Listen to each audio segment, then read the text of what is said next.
Originally, I was going to do the year in review, but Jason Black already beat me to it. So, what we're going to do is we're going to have a short video this evening so that we can put an emphasis on the year in preview. What's ahead of us for 2020? First thing is we're going to keep our eye on the ball, and that ball is tangibles. Reparations is only part of tangibles. Tangibles is the big picture. Reparations is part of it. And I've been saying this for years. Even if slavery had never happened, we would still be pushing for our tangibles because as citizens of this country, we're supposed to get a share of the society that we keep paying taxes and doing work for the building of. Now, this seems to be a difficult thing for a lot of black folks to wrap our minds around. They think the reparations is the end all and be all, and it's not. Go ahead and get that tattooed on the underside of your eyelids if you have to. Even if slavery had never happened, we would still be due tangibles by benefit of the fact that we are here. Reparations is part of a far larger, far more important goal, which is tangibles. Tangibles is what we're supposed to get every freaking day. We are owed reparations because we built this country, and white supremacy robbed us of what we should have gotten for our hard work. We are due tangibles, however, simply by benefit of the fact that we're citizens, we pay taxes, and we have a right to make the most of our lives in the society that we live in. We have a right to be able to take total advantage of the formal opportunities that exist. And this ought to be our focus in all arenas of our lives, especially when it comes to people outside the black community. If you're not one of the former slaves who laid the foundation of this country, in that case, then when we're dealing with you, it's going to be a matter of strictly business, because that's what it is when they deal with us. We are going to continue our efforts to reinforce the brainwashing, washing our minds of the conditioning that white supremacy subjected us to. We have no stomach and no patience for any black codependents still running around here trying to figure out how to be everybody's friend, and we want to have alliances, and we're trying to get everybody to like us. Like us, hell, give me my tangibles, and I don't care what you think about me. We have a right to our fair share of the world because we established it, and we have a right to our fair share of this country's bounty because we built it. And it's time in 2020 that we put the pedal to the metal to make it clear we're totally unapologetic about reminding people of this fact, and we are not going to let anyone forget that fact, and we're not going to let anyone talk around that fact. You see, in 2015, while some people were trying to focus on pimping their documentary, they wanted to be Emmy-nominated producers. What was happening over here in B1 with the black media was we were telling everybody that Donald Trump is announcing his candidacy, and if the Democrats don't step up with some tangibles, we're going to sit on our hands come election day. See, that's what was going on in the black media in 2015. We weren't over here trying to figure out how do we get the white media to notice us. We were talking about how is it that we're going to be forwarding our people's tangible interests. That's what dominated the discussion here, before other folks erroneously were added to the news cycle. And we will continue pushing for this and continue taking the hard line. We are not trying to figure out how do we slide our way back to the ballot box. No, it's a matter of you got to incentivize the black vote. We're going to condition and train these bastards to understand no tangibles, no vote. Now, that doesn't mean we're going to be sitting on our hands waiting to see if either of the two major parties does right. What it means is we're going to be letting our people know we're supposed to be taking complete control of the levers of power. We are not at all sitting back waiting to see if the Democrats are going to bring along either a policy or a candidate that is acceptable to us. We are driving forward with our interest in making sure that it's our individuals who are going to be in charge of local politics. And that's what's going to be happening in 2020. We're intensifying those efforts. So those of you out there in the B1 Brigade, those of you out there who are as sick and tired of the status quo as we are, if you're looking and going, you know what? I'm willing to say tangibles for those slaves who built this country. I'm willing to get out here and say what hasn't been said. I'm willing to do some political pioneering for black empowerment and be unapologetic about it. If you think you got the spine for it and you're not on some bull jive, You're not trying to figure out how to make yourself useful to the Democrats. Then 2020 is the year for you to stand up and step forward. In 2019, we got in the bastards' faces. Whether it was the political candidates on the road or the producer of political propaganda like Harriet, we showed that we have the ability, the willingness, and the nerve to get in their faces and let them know you did wrong, you messed up, and now we own you. Gina Yashir thought that she was going to get away with trashing us. She thought that she would throw a rock and hide her hands and White Daddy would run interference for her, but we showed her, nah, we can get in your face too, but we're going to go beyond getting in the bastards' faces. Now what's going to happen is we're going to be using the levers of power. We're going to be seizing them, and we're going to be showing people that we can invade the very spaces that white supremacy thought was exclusively theirs. The black agenda is not going to be left to chance. We are going to be forcing it upon this country because that's the only thing that white supremacy understands. White supremacy doesn't understand words. White supremacy doesn't understand reason. Something that you hear the right wing nuts saying all the time is that this world is not governed by truth or justice. Of course not. It's under white supremacy. But what they say is that it is governed by force. And that being the case, we're going to go ahead and put a little bit of muscle behind the message. What is going to be 2020 under black empowerment? In a word, escalation. The rhetoric is going to be escalated. And the advocacy is going to be heightened and escalated. And getting in the bastards' faces is going to be escalated. The next person who I intend to be focusing on is Elizabeth Warren. I do not believe that Bernie Sanders is going to go all the way. And the main reason why is the dude's had a heart attack. And even if the human gaffe machine, Jim Crow Joe Biden, is too incompetent to keep Bernie Sanders from getting the nomination, you better believe Trump is going to be beating that heart attack like a drum. He's going to be reminding people he ain't got the heart for it. It's just a fact. Yeah, Bernie Sanders, he's okay when he's not saying stupid stuff. But the truth of the matter is, it has to be said, he doesn't have the heart for it. I mean, believe me, he doesn't have the heart for it. You don't see me running for president after a heart attack. See, I'm healthy as a horse. Bernie over here, he could drop dead any minute now. I mean, that's just, the attack ads write themselves. And besides, as the pressure mounts Bernie, if he's already had one heart attack, it's going to be a matter of, he's going to be wind up like Hillary Clinton. Hope old boy doesn't have a coronary on stage during the debates, but it's in the cards. Let's just be honest about it. But family, we're going to be getting in these doggone candidates' faces. We're going to be making it a point to be finding out where their campaign appearances are at, where their rallies are at, where their little town halls are at. And it's a matter of, we're not just going to have it where you got Tom Steyer doing a blink and you'll miss it. I know some of you have been out there saying, cut the check. Nah, you've been hearing the message, Tom, but the problem is you ain't been listening. And we are going to establish that we are going to be at the center of American politics. I feel rather like that scene from the movie Malcolm X, 1965, where Malcolm pointed out that 1965 promised to be an explosive year on the racial front. And he wanted to elucidate for everybody his position in the racial struggle. That's what we're doing. 2020 is going to be a pivotal year. The last 10 years has been the decade of decision. And that phrase gets kicked around a lot. People say it about the 1980s, the 1990s and such. People kick around the phrase, the decade of decision. Well, that's what it was for the former slaves in this country. The last 10 years, the 2000 teens or whatever you want to call them, the second decade of the 21st century, this was a decade of decision for us. And we made the right decision. We are moving in the right direction. And we are showing that we not merely have the will, but we also got the focus. But now what we have to show is that we have the consistency. We have the persistence. Our enemies are expecting us to slack off at this point. They're expecting if they just drown us out with impeachment nonsense, just all this babble and distraction, that we'll get caught up in the shuffle and all this tangibles talk will go away and things will return to what they always have been. No, we got to show these bastards this is the new normal.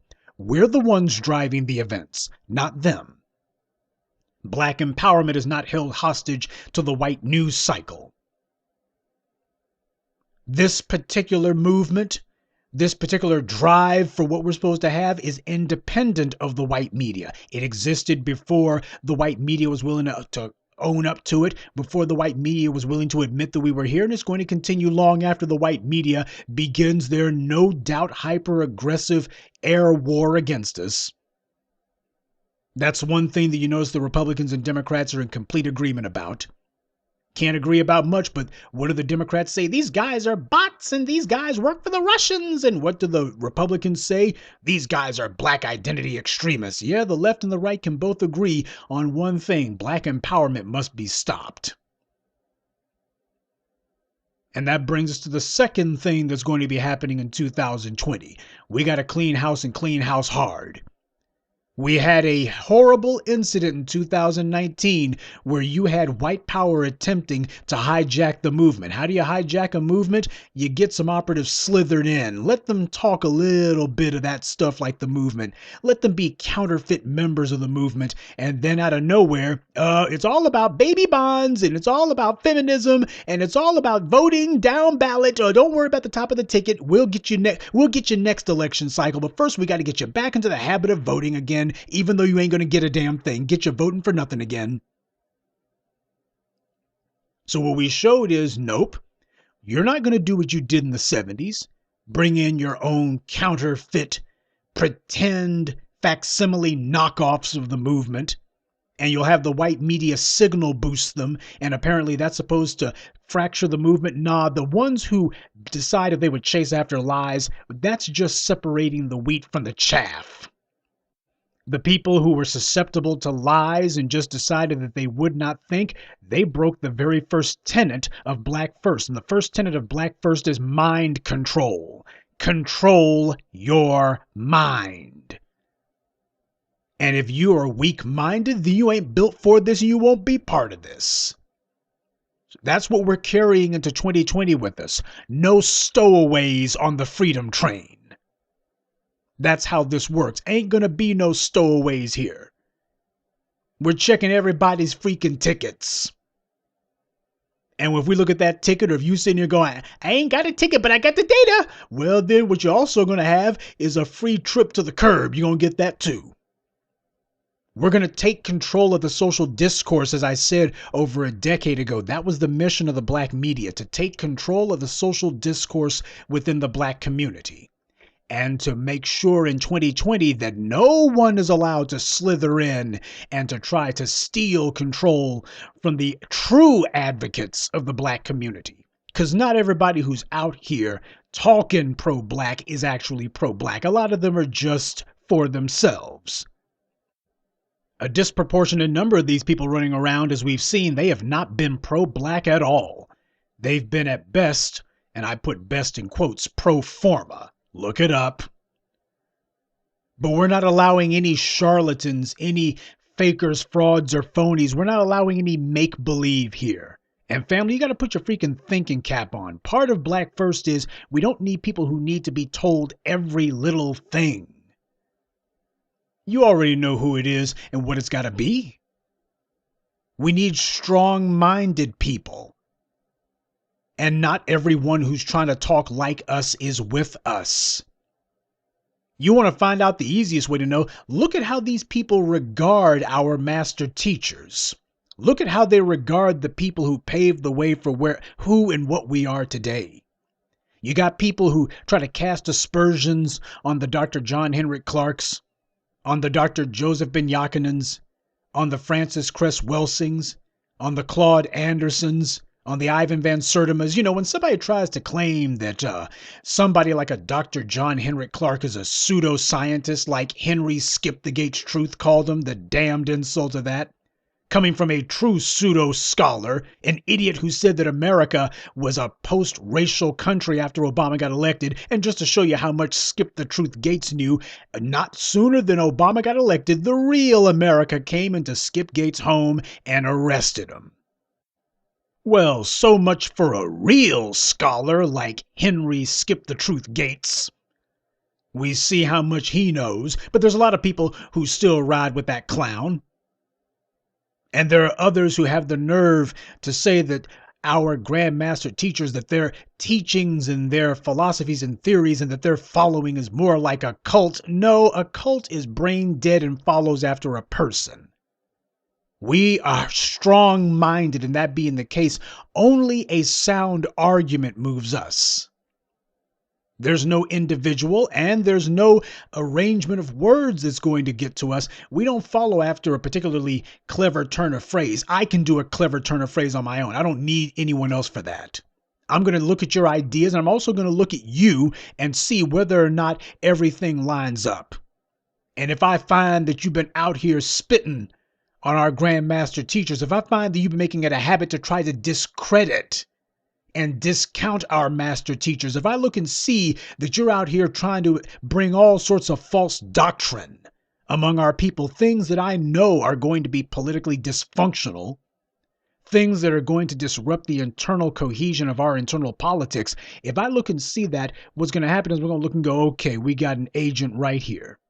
Got an agent right here. And family, you're supposed to be doing the same doggone thing. There is no amount of vetting, there is no particular quality of vetting that the black media does that you are not capable of doing yourself. But unfortunately, too many black folks, I guess we're just eager to see someone who says the truth, that anybody can come along and pretend that they're doing it, and here we go. That ain't good enough, family. And a lot of you out there, if you see the white media put somebody on, I keep telling you, if the white media keeps making it a habit to mention certain people and to put folks on, that's your first clue that the white media is pointing out this is an agent. See, that's the white media's power. Their power is their megaphone. They don't have the ability to persuade, but they do have the ability to hammer you over the head and see if a Pavlovian response kicks in. All too often it does. So in 2020, what's going to happen is the stowaways who have been on the freedom train were showing you the door. And it ain't just the ones who have been out there clearly trying to figure out how to get on the payroll of white supremacy. A lot of you folks out there who have been faking the funk, who have been pretending like you're like this, but truth be told, you have been, for your own reasons, harboring anger and resentment against black empowerment. Perhaps you have some petty little grievance that you've got with some of the new voices of black media. Those folks, guess what? You're going to be in the same position as these other fakers who had to be left at the door in 2019. Jason's been saying it for years, and it's as true now as it was then. Not everybody who made it to 2017 with us was going to make it to 2018.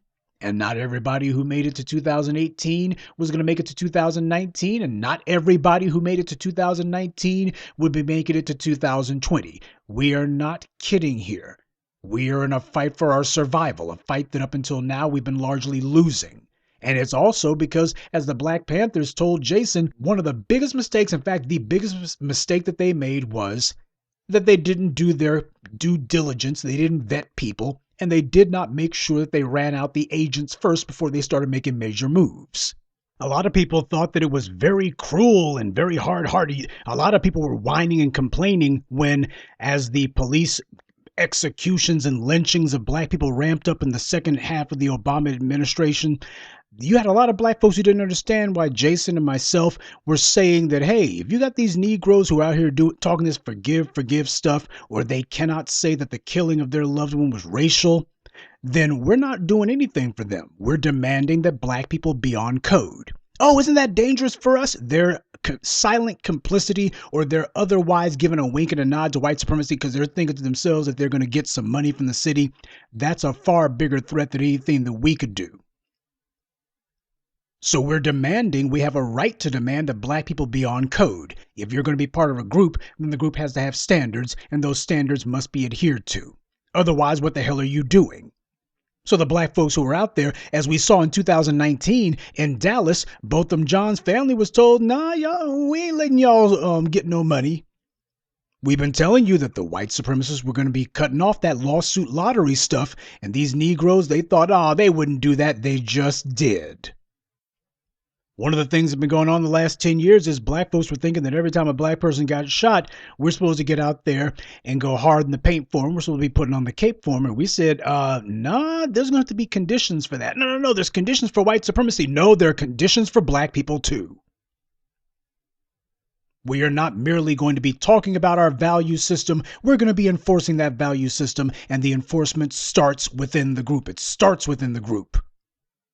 A lot of black folks did not understand that, did not like that, because too many black people are ambivalent when it comes to rules. Well, only if the rules are coming from other black people. If you got some black folks who are trying to instill some discipline and who are trying to instill some order, well, unfortunately, black folks will look and go, well, who are you? Who you think you are? I'll do what I want to do. No, we cannot just do what we want to do. There's going to be rules, and the rules ain't going to be come up. I'm looking for a come up. That's how you kick the door open for a Benjamin Mushmouth Crump or a Mushmouth Moore or a Sleaze Merritt. That's how those vipers are allowed to slither into our community. That's how they're allowed to get close to us, because you got black folks out there who apparently think that their little dumb half-baked hustling is somehow a substitute for having values and for being on, and as far as they're concerned, being on code doesn't even matter. We're teaching black folks that, yeah, it does. Because you're going to be standing out there in front of those cameras by yourself wondering where the black community's at. The black community is looking for some Negroes who actually want the community support and not some bottom feeders looking for a come up. Individuals who, like Stephon Clark, they'll be out there talking that dumb stuff about the police until the police gun them down. Or like Botham Jean's brother, who, as far as he's concerned, he'll gladly offer his own brother as a human sacrifice, long as he gets to hug something blonde-haired and blue-eyed, even if that's the creature that killed him. No, we are making it where on code is actually being enforced. And black people are going to be conditioned now that if you're off code, what it also means is you're off our radar. You're not going to have any support. You're not going to be having anybody out here saying, oh, we should speak up or something ought to be done. No, it's going to be, we'll go ahead and note what happened because it's noteworthy, but that's as far as it's going. We have to teach black people from the inside out what the rules are. We have to teach them what it means to be on code and what the consequences are if you're off code. That's something that had to be established in 2019, and we're carrying it into 2020, and we're going to go even harder with it. Black folks who are thinking to themselves that they're going to hide behind the casket of a black person who was unjustly killed, that's not going to be any sort of guarantee of black support any longer, nor should it be. So those of you who have been playing the game of trying to figure out how to run interference for the agents and saying, oh, brother, y'all need to knock it off. We just need to all get along. No, I ain't trying to get along with no agents. We keep falling for that every freaking time. That's what happened in the Haitian Revolution. After the Haitian Revolution was over, you had people going, oh, we can't be fighting each other. Why? We just got through fighting the French. Yeah, don't do anything about these mulatto Negroes and these turncoats who are trying to figure out how to get in good with Francois and the boys back in Paris. Instead, we need to all just have a nice little kumbaya and don't ask any questions and don't fight for any sort of values or standards and let the old life return. That's what they're really saying. So anytime you see somebody saying, oh, it's sad that y'all is fighting, you're supposed to contend and fight for your part of the world. You're supposed to be contending and fighting for the truth. The truth cannot just be the truth. It must also be told, but it must also be defended too, because there are always those who are attempting to drive a dagger into the heart of truth with nothing but lies. So don't tell me that I need to sit on my hands or that I need to bite my tongue while I see all sorts of lies being promoted to the people. Forget that. I'm going to stand up and I'm going to speak up and continue speaking up. Because my people are worthy of the truth and they've been denied the truth for far too long.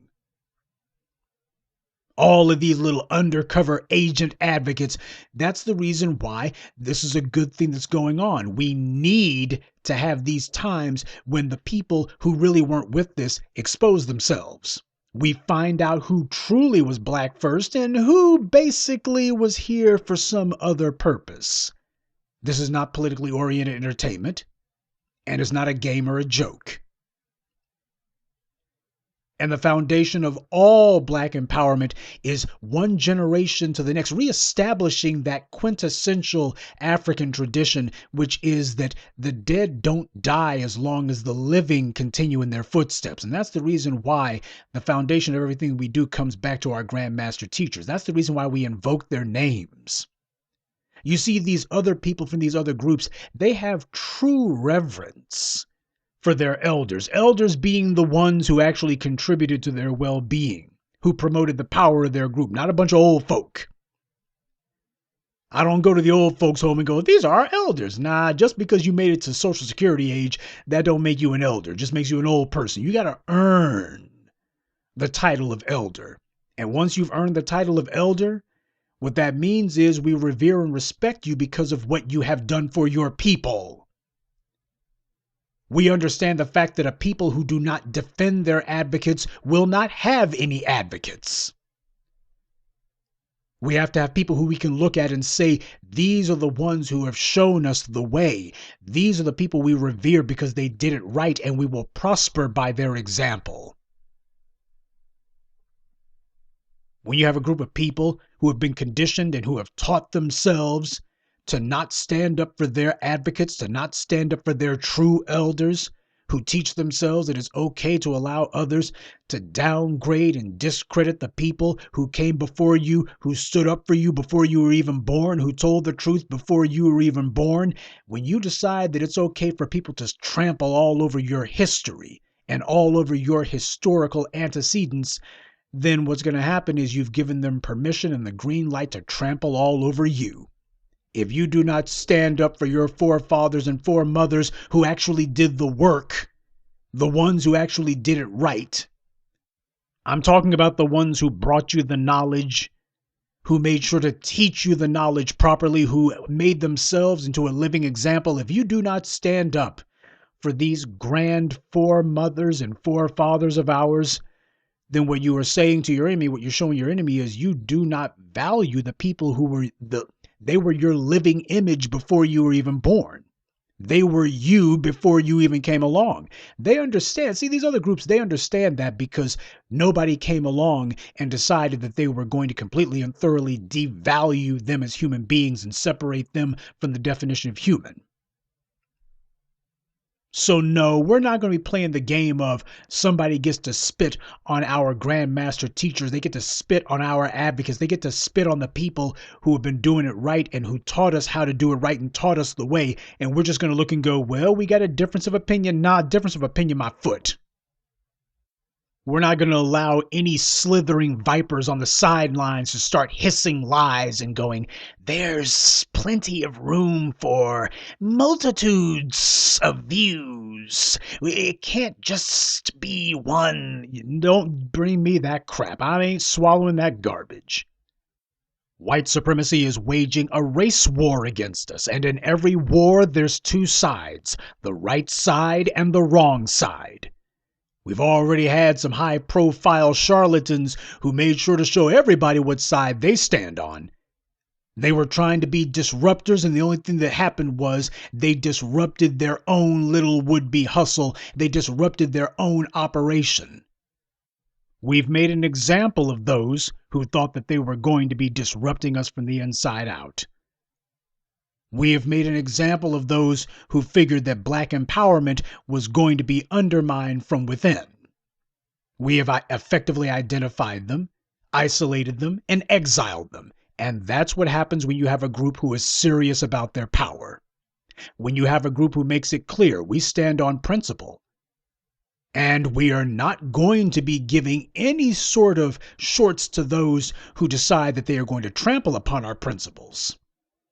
The day and age of allowing for people to come along and just spit on those who are important to us, to spit on our icons, to spit on our grandmaster teachers, to spit on our advocates, and then it's a matter of, will we sit down and break bread with you anyway? To hell with that.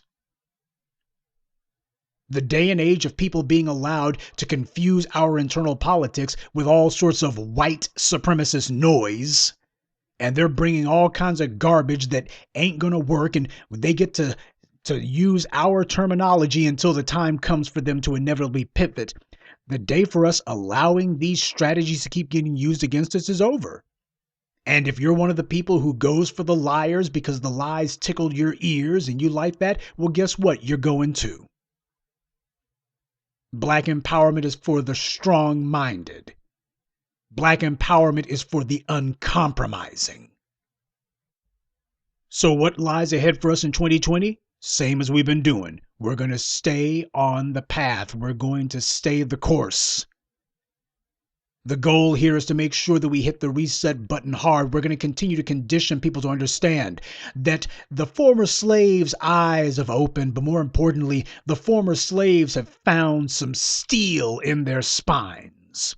And no, you're not going to be sending some interlopers to try to lead us off course, because there is a resurgent and strident black media on the march to make sure that our people stay on the path.